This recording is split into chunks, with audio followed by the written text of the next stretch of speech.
doing a little bit of work on the Alfa Romeo Giulietta. Now we have a suspension clunk, and I've narrowed it down to the Swaybar Endlink, which is a known thing to go. So I just got some replacements from eBay. Now they are supposed to be the same length as it's on an Alfa Mito or Mito or whatever how you pronounce it as well. So it should be the same install for both. Now I determined it was this because, well, it's bolted up now, but a few weeks ago I unbolted it. When you pull it, there's no movement, but when I unbolted it, there's very clear movement in one of the ends.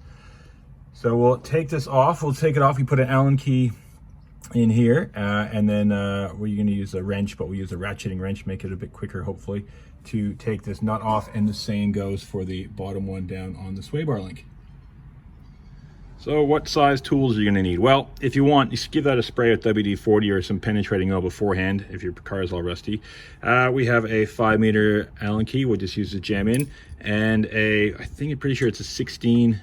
I loosened it off already, so you can make go with the 17, but that's a 16 mil nut on the top. And we're just going to hold that so it doesn't spin and undo this nut. So it's going to come off easy because I've had it off a few weeks ago, so that makes it a lot easier to deal with.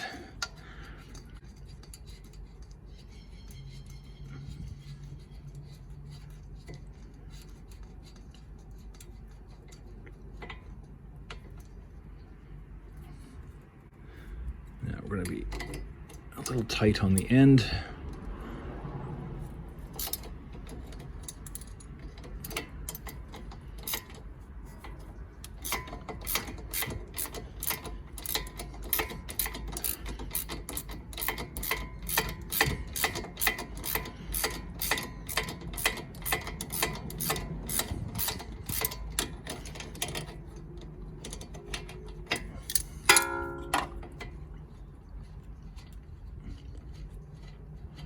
Okay, off. Now for the bottom.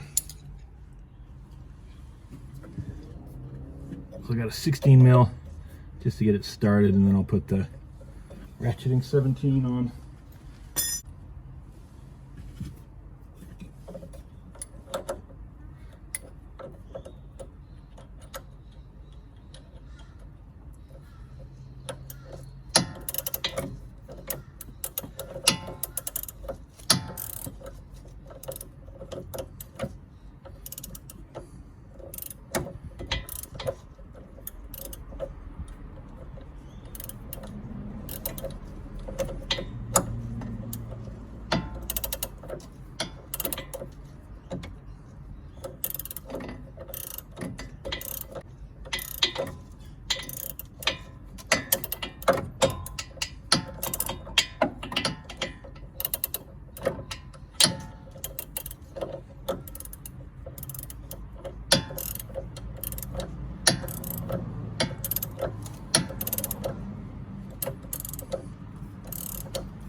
Okay, nuts off, and that is out. It's not the worst I've seen, but there's definitely, I don't know if you can hear it, but I can feel the knocking in this end in particular.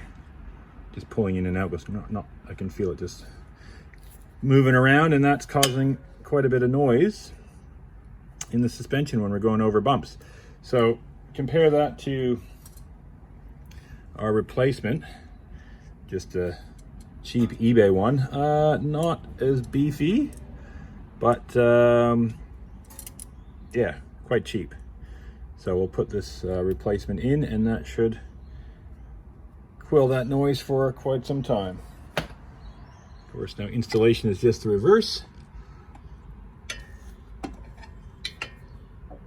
So we'll just put this in and get it finger tight. And we're using the nuts that came off the original. They're a little bit bigger, a little bit beefier, so use those.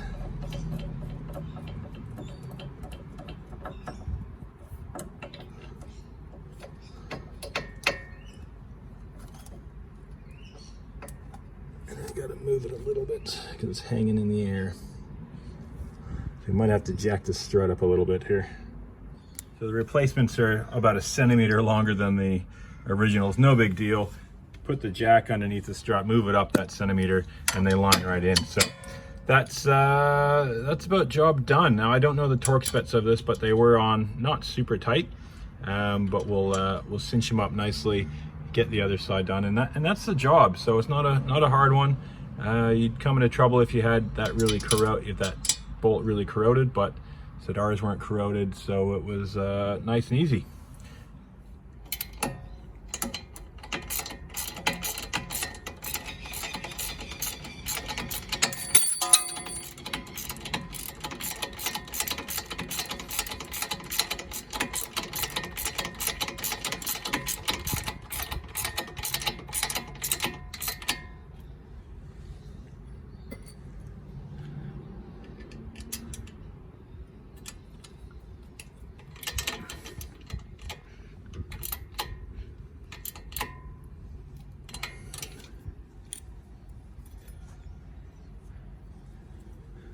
Okay, now that that's secure,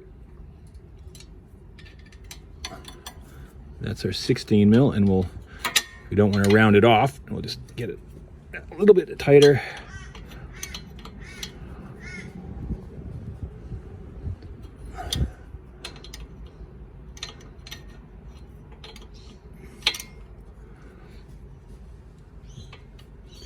There we go. That should be tight enough now. So that's the top one done, bottom one's the same. And then we have a new Endlink in. We'll take it for a drive, see if that knock's gone. Just took it for the test drive. Not a clunk. Coming in and out of the steeper driveway, no noise. So yeah, there's very little play in that Swaybar Endlink, but it was making a lot of noise. You kind of really hear it was on the kind of front left, but it would actually transfer through, I guess, right through the sway bar onto this side. This side didn't have too much going on, but that's a good result.